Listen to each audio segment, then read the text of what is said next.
So we're going to practice some more animation and we're going to create a nice story. I'm going to begin by using the black paintbrush tool and start off with this hero. As you can see, my artistic skills are impeccable. And what's interesting here is I'm going to have him start off. Let's make him into a nice movie symbol here. Going to highlight him using the selection tool, right click, convert to symbol, and let's make him into a movie in case you want some inner strange animations going on. So let's make him into a movie clip, and you know what? I'm going to take care of the strange inner animation. Let me double click into him using the selection tool. Pow. We're in a new dimension, and this is where I wanted to show you something very quick and cool. I'm going to right click frame 1, create classic tween, and then I'm going to right click frame, let's say 10, insert keyframe. Now normally we make the change at the end keyframe, but this is interesting. I'm going to click on the first keyframe on the actual timeline. And when you go to properties, you'll see that we have this tweening rotation option. I'm going to choose clockwise, CW, and we're going to rotate one time. We can change that. So now you can see as I click through the time, Flash automatically calculates a full rotation. You don't have to worry about manually rotating things. This is great. Imagine you actually have a ninja star that you want to rotate. Let's go back to the scene 1 and press Control Enter to test it out. You can see this person is doing a nice rotation type movement. So this is great. So from here to here, he's going to do a little acrobatic tumble all the way to, let's say, frame 50. So I'm going to go right click, create classic tween, right click, insert keyframe. So from here to here, I'm just going to move it using the arrow tools. Click on it, move it over, and just, excuse me. Okay, so we basically moved it across, press Control Enter, and you can see that this person's doing a tumble. Now I want to switch gears. What I'm going to do here is I'm going to actually right click on the last keyframe. I'm going to remove the tween. Notice how it did not affect the previous tween. It just means that we're no longer actually doing some kind of motion. So if I were to actually insert a keyframe on frame 60, right click, insert keyframe, the person's just going to stand around for 10 frames. So let's take a look at that. Does a little acrobatic tumble, and then okay, it looks like it's not really standing very long. Let me just insert some frames here. I'm going to press F5 a couple of times so you can see if I scroll to the right, there's some more frames there. So from here to here, the person should not be moving. And they're actually spinning on the same spot. What if I want him to stop spinning? Now this is interesting. I'm going to double click this layer and I'm going to call this person Dude. How do you make him actually stop spinning? Now remember, when you actually double clicked into this movie symbol, we made it spin. So therefore, when we're talking about this keyframe here, and this key, he's still spinning. So how do we stop it? Well, one way of doing it is actually no longer use that movie. So I'm going to double click into the movie. I'm going to copy this picture, this graphic. So I'm going to just copy that. And then here, I'm going to actually right click to the keyframe just beside the end. Right click, insert blank keyframe. Because now this is hollow. I'm not going to actually paste the movie. I'm just going to paste the picture of him. So I'm going to edit. Paste in place is nice because it allows you to paste it just in the right spot, same spot as you've already copied it. So I'm just going to click OK. And so this is just a drawing. Whoa, what happened there? So it was here, and then it now came to be over here, and we have a problem. So let me try deleting that, and I'm going to copy this. Right-click, copy.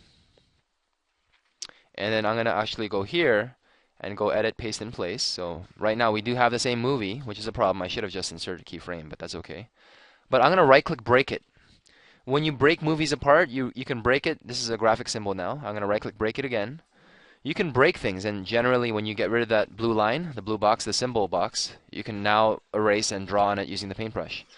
So in the beginning we have a tumbling movie. You can't really see it now until you press Control Enter. But on frame 51, it's just a picture, which is nice. Control Enter. So you can see here that we have a nice picture of a dude who's staring down his opponent for a few frames. And by the way, if you want to slow things down, just click on the white canvas with the selection tool. And change the FPS. Instead of 24, if you want to go half speed, choose 12 frames per second. Control Enter. Everything runs a little bit more slowly. Video quality is more like 24 or 30 or higher. So I'll just change it back to 24. Okay, let's fight a Goomba. I'm going to create a new layer and create a layer called Goomba. And I'm just going to draw this myself using the paintbrush tool. And let's just choose the color brown or anything that looks kind of like brown. So on frame 1, the Goomba exists. The Goomba is going to be here.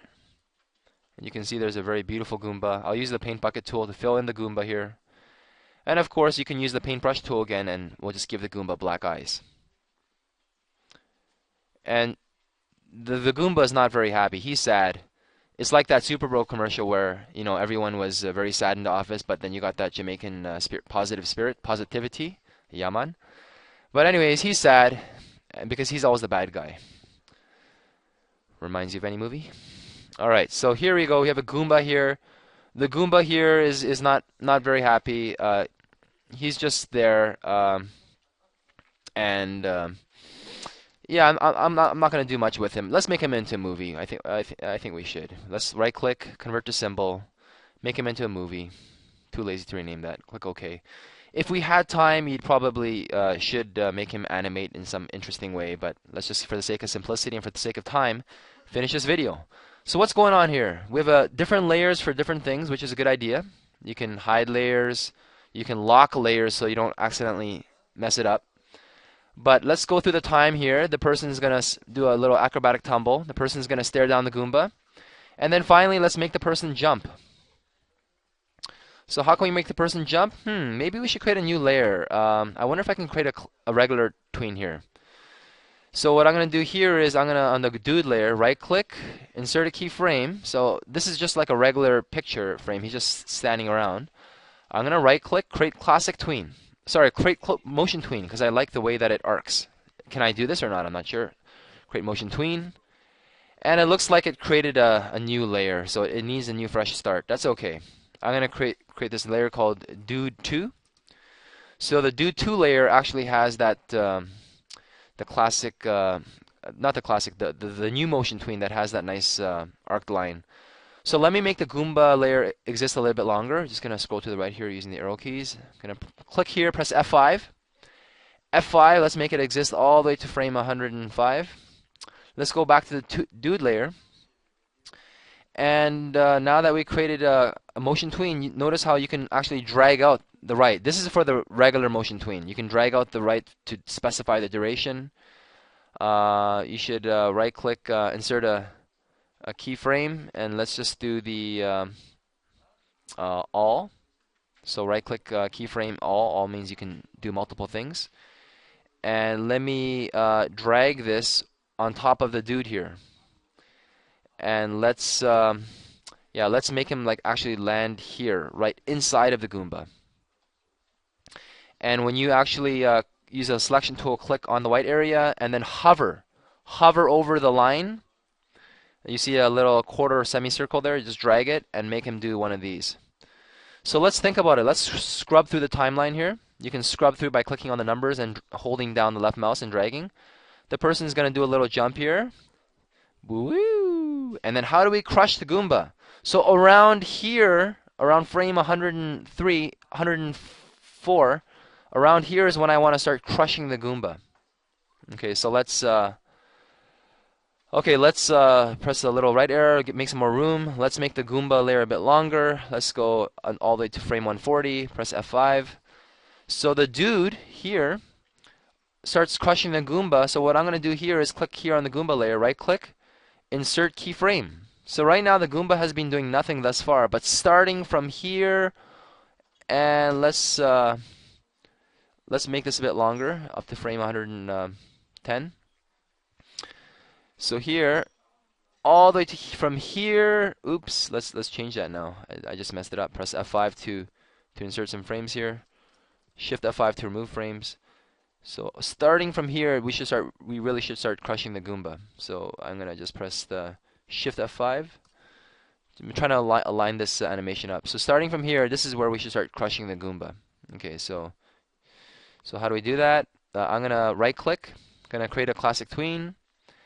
And let me just shorten this. It doesn't take this long to crush him. Let's right click, insert a keyframe here. So from here, the person's here. You can see the person's moving down. This is where the Goomba itself should be start to get crushed.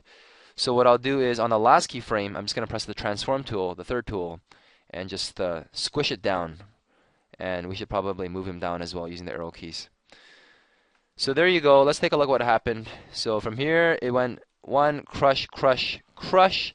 And then over here on frame, the frame after, insert blank keyframe, the Goomba layer is blank. So it means it no longer exists. So let's kind of scrub through this. So the person goes here. Now we want the person to exist again. So I'm going to right click, insert a blank keyframe here because I want the regular picture to go back. So let's scroll back to the picture dude. Gonna copy this. You know what? Let's you know what? We don't need to do that. Let's just go back. Yeah, let's just get this picture dude here. I'm gonna grab the picture of this dude here. If I click on it, it's a movie clip. I don't want the movie. I just want the picture. So I'm gonna go back here. I'm gonna go edit copy. Let's go to the actual dude layer, and this is the, remember, this dude 2 was the regular motion. I'm going to right click, insert a keyframe here, or blank keyframe, and I'm going to edit paste in place. So it's too far to the left. Let me press the arrow key, shift arrow moves it faster, and let's take a look if it seems to be making sense. So here the person's falling, and let me press F5 here, to insert some more frames because we want him to stand around. And let's see if this makes sense now. So here the person's landing. The person's landing, and it looks like it's making sense. And there's our animation. Control Enter. So you can see we did quite a complicated animation here. He does a little spinneroo here, and then he crushed the Goomba. This video is getting long enough, so I'm going to stop here. But really, you want to make an interesting animation, it should have a story. It should have some dramatic tension, a problem, and the problem usually gets solved. If I were to be a bit more creative, after the person crushes the Goomba, after a little pause, I'd have a giant mommy Goomba come crush the person. That would be kind of funny, a little surprise ending. But that's that. Hopefully you guys can take some time to practice. Good luck, and hopefully you can bring all your animation skills and level up so that you can work with a coder to make some nice polished games and animations. Congratulations.